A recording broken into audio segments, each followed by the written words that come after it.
Hi friends. So, funny enough, well, before that, I'm Sam, Witch of the Woods. Again, not the woods yet, but on our way. Probably gonna have some videos soon. But anyway, funny story. So, I was gonna come on and just tell what happened this week regarding the shadow work snake medicine thing that I have in the title. But funny enough, it took me 3 attempts, hopefully just 3 attempts, because this is the third, to make this video, which in fact ties very well into the idea of shadow work. And I will tell you why. So for those of you who are not familiar with the term shadow or shadow work, the term shadow was first coined by Carl Jung, the psychoanalyst from earlier in the 20th century. And it is the part of your self that is essentially your subconscious, but it's the part of your subconscious where you've repressed everything that society does not deem acceptable or you don't deem acceptable. It is the part of ourselves that we push down when we're children in order to gain acceptance and love, because when you're a child, that's how you survive, It's like, if parents are stressed out, for example, kids are being noisy, and, parent might snap at a kid to be quiet. And so kids internalize that as, I need to be quiet in order for the adult to be okay, and so what that kind of turns into growing up is my behavior or me acting out is a burden on people. And that's not to like lay blame or anything on parents, everyone is just doing the best that they can, but that's just an example of, the way that we kind of process things when we're little and how it translates into adults. It has adults who are afraid to ask for help, or adults who are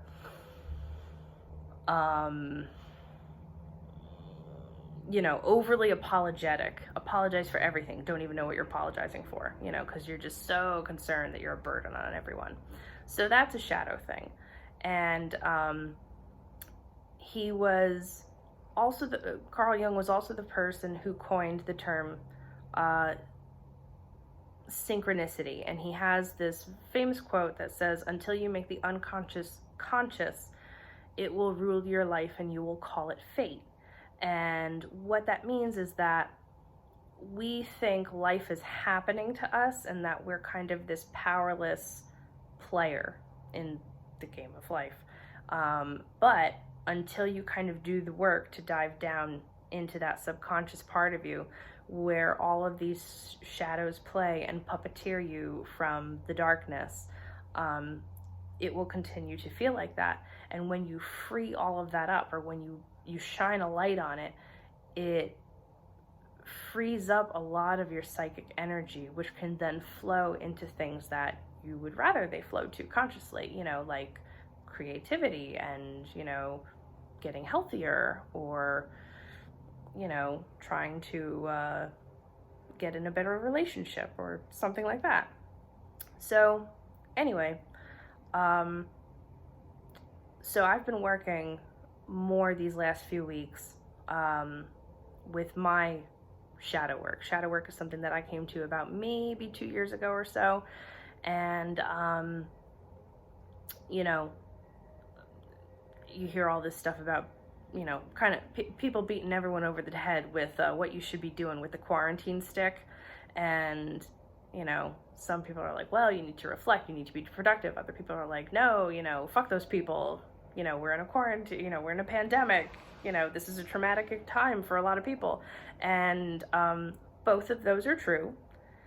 And obviously it just depends on the individual. And even within that, it can depend on the day and the hour. So there is no wrong way to quarantine, like the old Reese's commercial.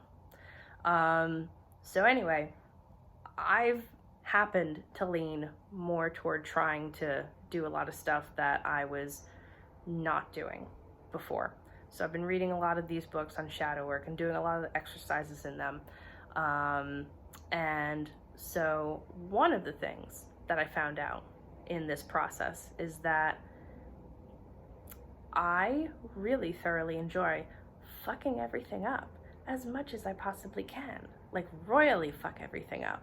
Because then it's a game and it's funny and I get to be flighty and appear like I have no idea what I'm doing, which means I don't have to be responsible for anything or ever take anything seriously.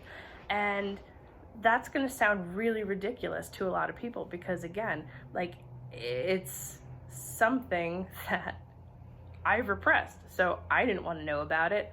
And if there's an aversion to it, there's a good chance you don't want to know about it. And that's totally fine, you know, because that's, you know, your subconscious protecting you, which is great. It actually serves a really good purpose most of the time. Or it did for a while. So anyway, so that's one thing. And so when you discover these parts of yourself, it will draw to you these situations that confirm that. And many of you have probably heard the dictum, you know, as above, so below, as within, so without. So you can look around you and pretty much see exactly what you've drawn to yourself.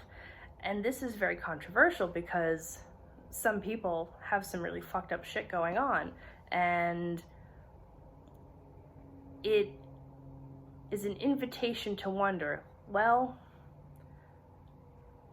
are parts of everyone just a little bit fucked up?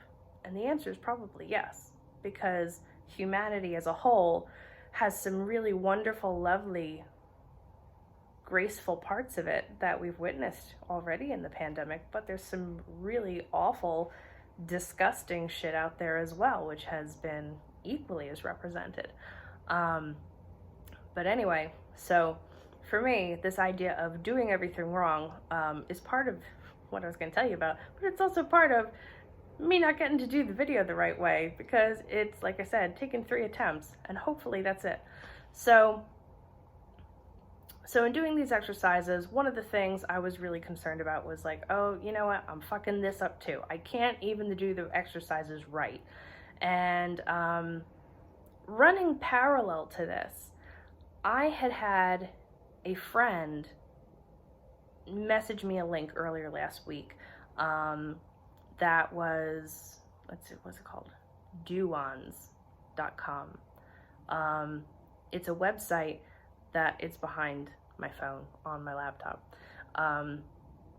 It's a website that talks about the meaning behind shamanic animal symbolism. And you know, whether you think shamanic Native American dream animal symbolism is the same or not, this one is shamanic. And so I was sent the link on a particular animal, a rabbit actually, because I'd had a rabbit come up as a familiar separately with a separate situation. And I just got to looking through the website just to kind of see what they had there, and snake was one of the first things that popped up. Now, I don't have an aversion to snakes. You know, I don't really have anything snake associated, but it just kind of stood out to me. So I clicked on it and I read it. And I don't remember anything in particular standing out about it. So that was, let's say, a week ago yesterday, roughly. Well, over the course of last week, I had several dreams about snakes. And you could argue that it's a chicken and the egg kind of thing. Like, well, did I read the thing about snakes and then I had dreams about them? Or did part of me know that these were coming and kind of point me toward it to give me a heads up? So I had a few dreams about snakes last week. And like I said, it's very strange considering I don't really have any affinity or aversion toward them or anything like that. And so ultimately, I think Saturday, I finally looked up the excuse me, my gosh, I'm losing my words. I finally looked up the description again, and this time it blew my mind because all of a sudden it read as if it was a direct message to me about being on the right track regarding all this shit I'm worried about doing wrong. So the first thing of snake medicine, it says it represents initiation, transformation, psychic energy, wisdom, creativity, mystery, the unknown, and life cycles. So those are almost all directly related to shadow work. And shadow work is known as the left-hand path in Hermetic magic, which I'm not super savvy on, but there's usually people have heard of like the left-hand path or the right-hand path, and the left-hand path is considered darker.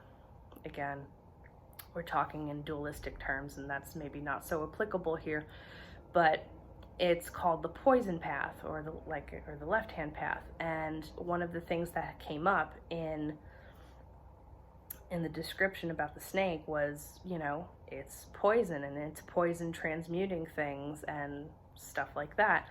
And so not only is the description of this incredibly applicable to the process that I'm trying to do, but it came at the right time and as an incredible affirmation